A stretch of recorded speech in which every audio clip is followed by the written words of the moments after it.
Muy bien. Entonces, continuando con tráfico vesicular, habíamos visto las funciones y la participación del retículo endoplasmático, tanto rugoso como el retículo endoplasmático liso. Ahora bien, una vez que conocemos las generalidades de este organelo y sus diferentes dominios, vamos a hablar sobre la formación de las vesículas. Para el transporte de proteínas se hace a través de estas vesículas y va a suponer una ventaja, debido a que de esta manera las vesículas se pueden seleccionar de una manera específica qué moléculas van a ser transportadas y hacia dónde se van a dirigir estas moléculas. Por ejemplo, en el caso de la fibronectina, es una molécula que debe irse hacia la matriz extracelular y no hacia los lisosomas. Pero además las moléculas que llegan en las vesículas son necesarias para establecer identidad del propio compartimento y por lo tanto para determinar las funciones que éste puede llevar a cabo. Tal es el caso de las enzimas hidrolíticas ácidas que deben ir hacia los lisosomas, pero no a los endosomas tempranos. Y las integrinas han de ir a las membranas plasmáticas, pero no a cualquier otra membrana interna. Si no existiera especificidad en el reparto, no habría compartimentalización diferente. Para que estas vesículas se formen en un compartimento, necesitamos tener un compartimento fuente, es decir, un organelo de origen, la molécula que nos interesa transportar y un medio de transporte, es decir, una vesícula, un andamiaje para ese medio de transporte que serían el citoesqueleto como los microtúbulos y un motor que va a permitir el acarreamiento de estas vesículas que son proteínas motoras para que finalmente ese transporte llegue a un compartimento diana o un compartimento objetivo. Por ejemplo, si el compartimento fuente es el retículo endoplasmático, necesitamos moléculas que ayuden a la formación de vesículas y una vez que esta vesícula esté formada, se le pegue una proteína motora para poderla transportar a través de los microtúbulos del citoesqueleto y llegar al aparato de Golgi, que sería el compartimento diana, y que sean reconocidas por el aparato de Golgi para su fusión y liberar entonces la molécula de interés hacia el interior de este organelo. Y entonces, para la formación de vesículas, que sería el primer paso, se necesita que haya un reclutamiento de moléculas que están disponibles en el citosol. Este reclutamiento de moléculas van a ser diferentes dependiendo de dónde estemos hablando. Es decir, si son vesículas que se van a formar en retículo endoplásmico rugoso y que van a ir hacia aparato de Golgi, estas vesículas necesitan ir recubiertas por un complejo de proteínas que se le conoce COP2. Este proceso de formación de una vesícula es un proceso ordenado, complejo y que va a depender de tanto del compartimento fuente como del compartimento diana. Bien, en el caso de las vesículas recubiertas por clatrina, que es otra manera de etiquetar, haz de cuenta que clatrina, COP1 y COP2 es el código postal para las vesículas, es decir, son las que nos van a decir hacia qué dirección vamos a llevar este paquete.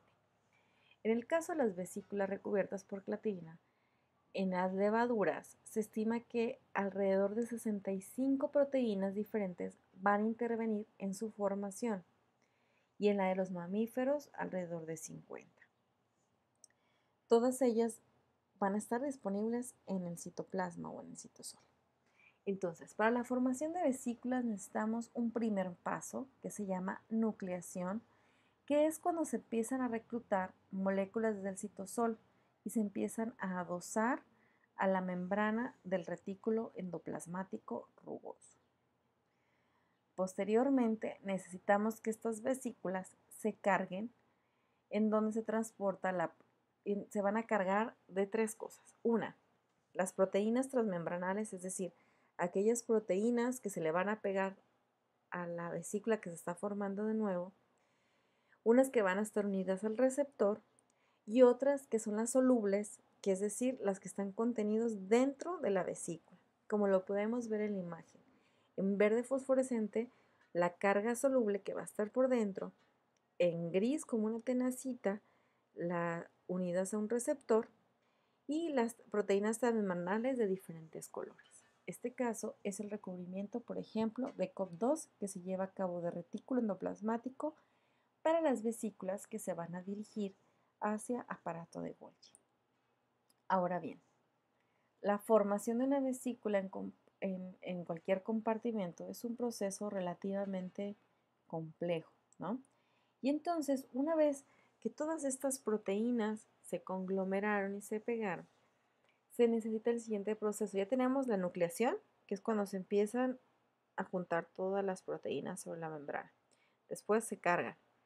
Después se necesita un plegamiento de la membrana para empezar a formar esta vesícula incipiente. Y esta está dada por las mismas moléculas que están recubriendo, empiezan a darle volumen y se empieza a hacer o a imaginar esta vesícula incipiente. Y posteriormente el proceso de escisión, es decir, separación de la vesícula de la membrana madre. Algunas proteínas adosadas a la vesícula se liberan al citosol. Es decir, que una vez, como lo podemos ver en la imagen, ya tenemos ese plegamiento y se terminan de separar. Y hasta el final de las imágenes, o hasta arriba de las imágenes, tanto de la izquierda como de la derecha, podemos ver que las vesículas, cuando se logran separar del retículo endoplasmático, van a perder algunas de las proteínas que inicialmente iniciaron el proceso de la formación de vesículas. Y por lo tanto nos va a quedar una vesícula semidesnuda. Semidesnuda porque no pierde todos sus marcadores, sino perderíamos la dirección o el código postal, es decir, no se le quitan todas las etiquetas porque necesitamos saber hacia dónde van esas proteínas. Muy bien. Entonces, una vez que esas proteínas se formaron, esas proteínas necesitan viajar. Entonces, ya pasamos la etapa de formación de vesículas que va a tener nucleación, va a tener carga, plegamiento y escisión. Ahora sigue el transporte, que es el viaje. Y este viaje se va a dar a través de elementos del citoesqueleto que son los microtúbulos. Y estos microtúbulos tienen unas proteínas que son una especie de máquina, que va a acarrear a estas vesículas.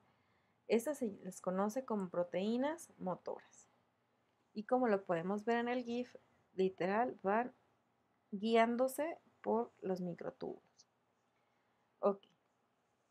Una vez que esas proteínas van viajando, ¿y en qué momento se van a detener? Bueno, necesitamos que se fusionen las vesículas con el compartimento diana. Siguiendo el ejemplo, las vesículas que se formaron en retículo endoplasmático, necesitamos que lleguen a aparato de Golgi. Pero no es como que la etiqueta los va a direccionar o las proteínas motoras saben a dónde van. No. El compartimento diana va a tener un complejo de anclaje. Es decir, va a tener proteínas que las podemos ver aquí en la imagen en gris, que son una especie de cañas de pescar, que van a pescar a la vesícula, la van a reconocer, porque estas vesículas, si bien están semidesnudas, siguen expresando algunas proteínas para su reconocimiento. Y entonces el proceso de fusión de vesículas sigue siendo un proceso relativamente complejo, porque también va a tener diferentes pasos. El primer paso va a ser el anclaje. Este reconocimiento es similar, como les mencionaba, a ir de pesca. Las membranas de los compartimentos diana, llámese retículo endoplasmático, vacuola, aparato de Golgi, tienen unas cañas de pescar, es decir, unas proteínas que van a estar expresadas en las superficies de sus membranas, que son bastante grandes y que van a permitir reconocer y anclar, es decir, pescar a la vesícula que tiene una proteína expresada que dice que esa es su sitio de origen, es decir, la va a reconocer. Y acuérdense que las proteínas tienen especificidad de reconocimiento. Entonces, este es el primer proceso de anclaje. Posteriormente, algo que se llama atraque, es decir, que se empieza a acercar o lo empiezan a abordar a la vesícula. Ya la reconoció, ahora necesitan el atraque. Y este es regulado principalmente por proteínas RAF y proteínas SNAR. No nos vamos a detener mucho en estas cosas moleculares, pero sí es importante que sepan que todo esto va a ser regulado por proteínas que se expresan tanto en las vesículas que son transportadas como en las membranas del compartimento diana. Y una vez que se da el atraque, es decir, que se acercan y que esa vesícula, el compartimento diana, como puede ser aparato de Golgi, se inicia el siguiente paso, que es la fusión, en donde se ha propuesto una participación de los filamentos de actina que ayudan a la atracción de estas vesículas para poder liberar el contenido. Bien,